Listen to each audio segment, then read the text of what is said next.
Recorded history or written history is a historical narrative based on a written record or other documented communication. Recorded history can be contrasted with other narratives of the past, such as mythological, orals or archaeological traditions. For broader world history, recorded history begins with the accounts of the ancient world around the 4th millennium BC, and coincides with the invention of writing. For some geographic regions or cultures, written history is limited to a relatively recent period in human history because of the limited use of written records. Moreover, human cultures do not always record all of the information relevant to later historians, such as the full impact of natural disasters or the names of individuals. Thus, recorded history for particular types of information is limited based on the types of records kept. Because of these limits, recorded history in different contexts may refer to different periods of time depending on the historical topic. The interpretation of recorded history often relies on a historical method, or the set of techniques and guidelines by which historians use primary sources and other evidence to research and then to write accounts of the past. The question of the nature, and even the possibility, of an effective method for interpreting recorded history is raised in the philosophy of history as a question of epistemology. The study of different historical methods is known as historiography, which focuses on examining how different interpreters of recorded history create different interpretations of historical evidence. Prehistory. Prehistory traditionally refers to the span of time before recorded history, ending with the invention of writing systems. Prehistory refers to the past in an area where no written records exist, or where the writing of a culture is not understood. Since the 20th century, the study of prehistory is considered essential to implicit exclusion of certain proliterate civilizations, such as those of sub-Saharan Africa, pre-Columbian America, Australian Aboriginals and New Zealand Maori. Proto-history refers to the transition period between prehistory and history, after the advent of literacy in a society but before the writings of the first historians. Proto-history may also refer to the period during which a culture or civilization has not yet developed writing, but other cultures have noted its existence in their own writings. More complete writing systems were preceded by proto-writing. Early examples are the Jiahu symbols, Vinca signs, early Indus script and Nzibidi script. There is disagreement concerning exactly when prehistory becomes history, and when proto-writing became true writing. However, invention of the first writing systems is roughly contemporary with the beginning of the Bronze Age in the late Neolithic of the late 4th millennium BCE. The Sumerian archaic cuneiform script and the Egyptian hieroglyphs are generally considered the earliest writing systems,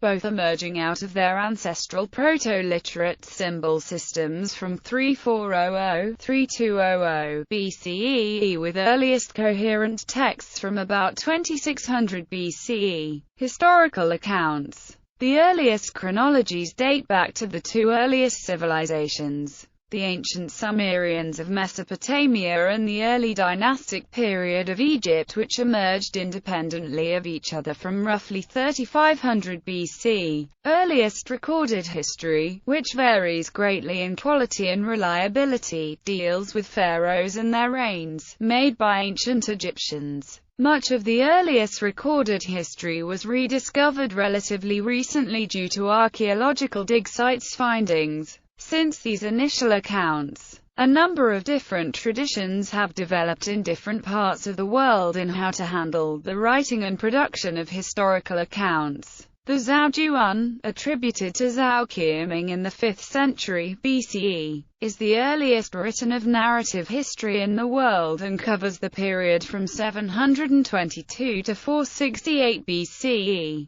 The Classic of History is one of the 5 classics, are Chinese classic texts and one of the earliest narratives of China. The Spring and Autumn Annals, the official chronicle of the state of Lu covering the period from 722 to 481 BCE, is among the earliest surviving historical texts to be arranged on analytic principles in the world. It is traditionally attributed to Confucius. Zhangguo Ce was a renowned ancient Chinese historical compilation of sporadic materials on the Warring States period compiled between the 3rd and 1st centuries BCE. Sima Qian was the first in China to lay the groundwork for professional historical writing. His written work was the Shizhi, a monumental lifelong achievement in literature. Its scope extends as far back as the 16th century BCE, and it includes many treatises on specific subjects and individual biographies of prominent people, and also explores the lives and deeds of commoners, both contemporary and those of previous eras.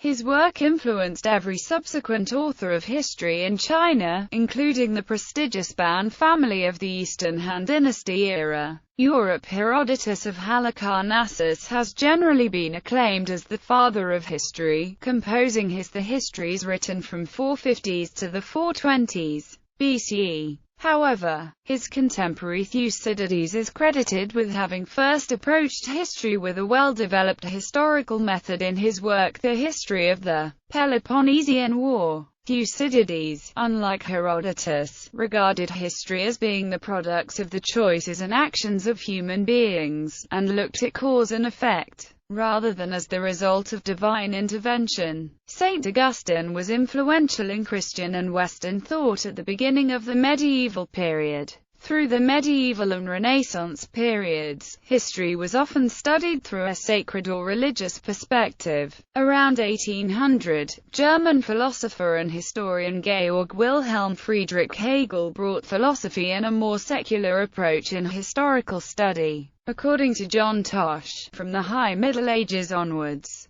the written word survives in greater abundance than any other source for Western history. Western historians developed methods comparable to modern historiographic research in the 17th and 18th centuries, especially in France and Germany, where they began investigating these source materials to write histories of their past. Many of these histories had strong ideological and political ties to their historical narratives. In the 20th century, academic historians began focusing less on epic nationalistic narratives, which often tended to glorify the nation or great men, to more objective and complex analyses of social and intellectual forces. A major trend of historical methodology in the 20th century was a tendency to treat history more as a social science rather than as an art, which traditionally had been the case. French historians associated with the Annals school introduced quantitative history, using raw data to track the lives of typical individuals,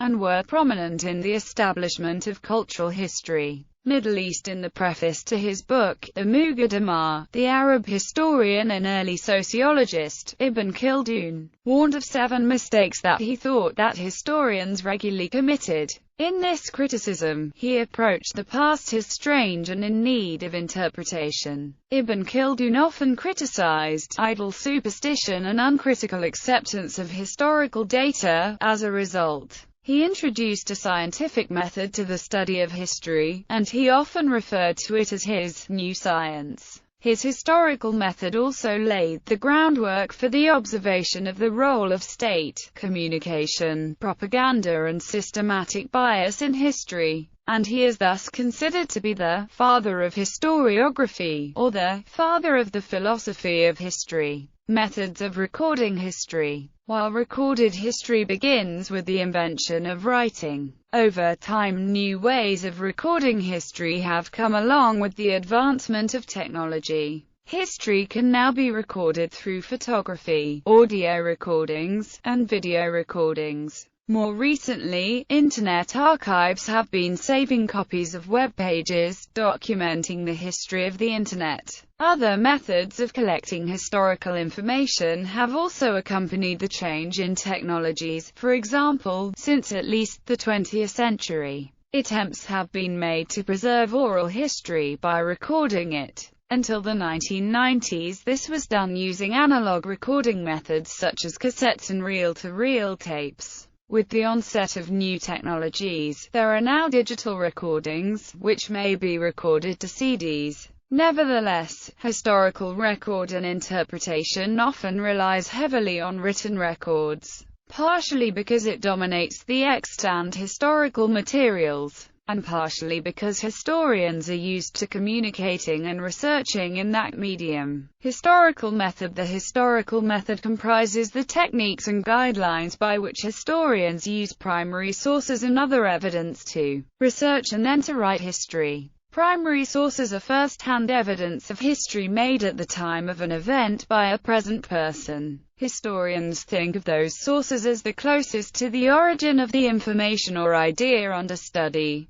These types of sources can provide researchers with, as Dalton and Charnigo put it, direct, unmediated information about the object of study. Historians use other types of sources to understand history as well. Secondary sources are written accounts of history based upon the evidence from primary sources. These are sources which usually are accounts, works, or research that analyze, assimilate, evaluate, interpret, and/or synthesize primary sources. Tertiary sources are compilations based upon primary and secondary sources and often tell a more generalized account built on the more specific research found in the first two types of sources.